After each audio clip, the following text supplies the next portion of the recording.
Hey you guys, Happy New Year and welcome to another video from That Props Girl. My name is Jenny and I just want to say a quick disclaimer. The reason I haven't done a lot of videos in a while is because in December I had a show and it took up a stack of time and I'm so sorry about that. And then I had some family stuff going on at the start of January, but I am back and I am more excited than ever to be doing my channel with you guys.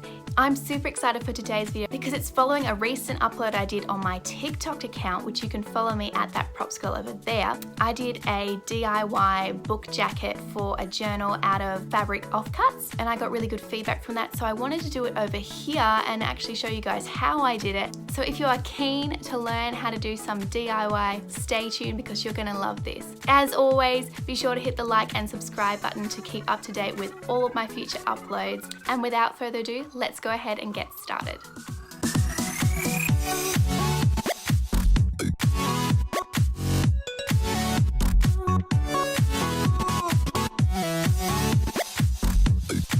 I'm actually about to do an entire series on what to do with fabric offcuts because I often have stacks laying around and don't know what to do with them. So I'm gonna do a whole series on that. So if you've got any ideas or if you think that's gonna be really cool, please comment down below and let me know because I wanna know what you guys wanna see.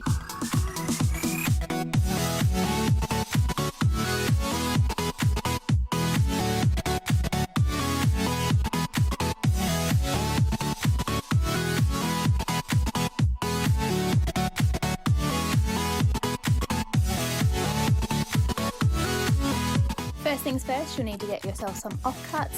You will need a pair of scissors, an ironing board, an iron, a notebook, a tape measure, and a sewing machine if you've got one.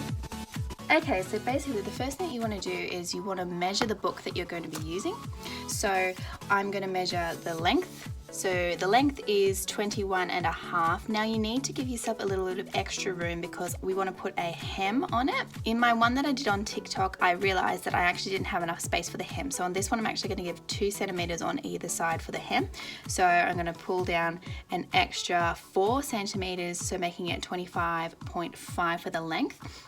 Then I'm going to measure the width and I'm only going from the spine across. Now from the spine across it's 14 and now we want to have a lip that goes underneath it so we can slip the covers under it. Now I want to have my lip about 4 centimeters. You can get away with having it at 3, but I just want to have it a bit thicker for this. So I'm going to add another 4 centimeters on that, which means 18 is our length. Now we're going to double that for both sides, which takes us to 36 centimeters. And now we're going to measure our spine. The spine itself is about 1 centimeter, but I want to give us a bit of the benefit of the doubt and have some flexibility in there. So I'm going to put in an extra 2. So taking us to our width being 38 centimeters. Now here are my cut out pieces. Now the design that I'm going with is very similar to my one on TikTok where I'm having one color on this side, a spine color, and the same color again on the other side. Now the fabrics I've chosen to use is a calico. This is a beautiful fawn color with stars, and then I've got some green check here. Now these pieces may seem a little bit big, but we're going to be hemming around every single one of them, so I've given us a bit of extra space here. We're just about ready to sew. Now all we need to do is pin the hem in place and then we're ready to go. So I'm just going to do a very basic method and I'm just going to fold over the end here and I'm just going to quickly measure that it is 1 centimeter because we've allowed for a 1 centimeter gap. I'm going to get a pin and then I'm going to pop it in there and I'm going to do the same thing the whole way around. So now we're done with pinning our hem in place. We are ready to get started. Now I want to put a disclaimer on this. My sewing skills are basic at best, but that's all I need for my line of work, so I apologize. The seams will not be 100% straight and I'm okay with that. I hope you are too and you'll continue watching.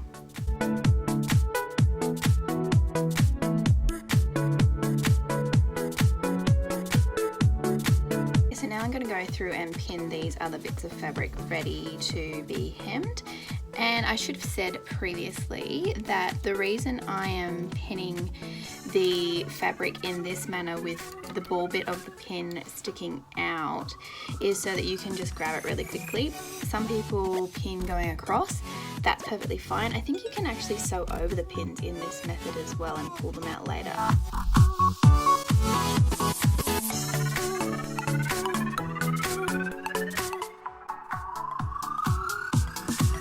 So now I'm ready to put everything in place. So I just put the book on top of the base calico, and then I'm going to fold it over like that. Okay, now you want to make sure that you've got your pieces lined up so they're in line with each other along here. And now with all this excess, this is what's going to go underneath the front cover, so I'm just going to fold that under there like that just for the moment.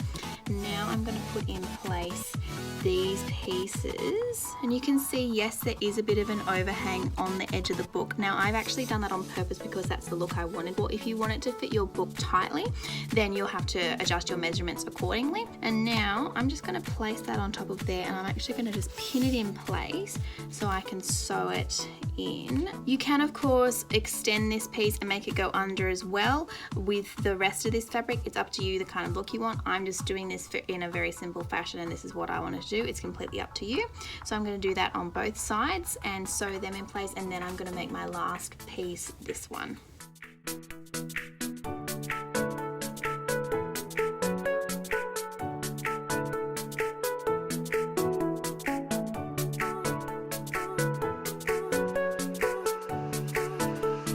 Now I'm going to sew in the side flaps to go underneath the covers. Now what you need to do there is you just need to fold it over like that, and then run a quick little stitch down this side and then again on the other side. Now the reason I didn't do this before now is because when you're sewing down this seam here, you're actually going to catch this and then you're not going to be able to open it at all. Believe me, I have done it before and learned that lesson the hard way.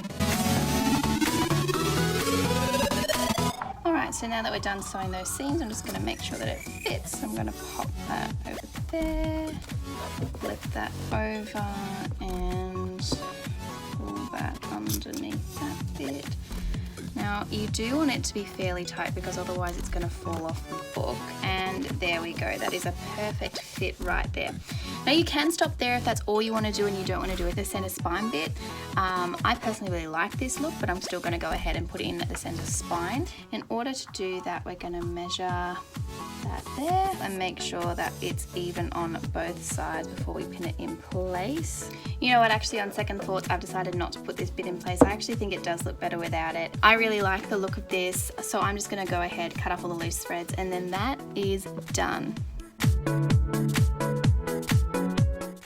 So there we go, and I'm super happy with the result. I really love how the calico spine looks. I think that'll look really beautiful on a shelf. And of course, I didn't do the colored spine like I did in my TikTok video. I'm so sorry about that. It just so happened I didn't think that it looked so good. If I had more of this fabric, I would have done the side, but unfortunately I didn't. But that's the thing with using offcuts. You just have to use what you have. This would be a really great project if you're a beginner sewer like I am and you're wanting to do some small craft projects, or if you're giving a notebook to kids and you don't like what's on the front cover, or if you're just wanting to change up your own notebook or even a general book.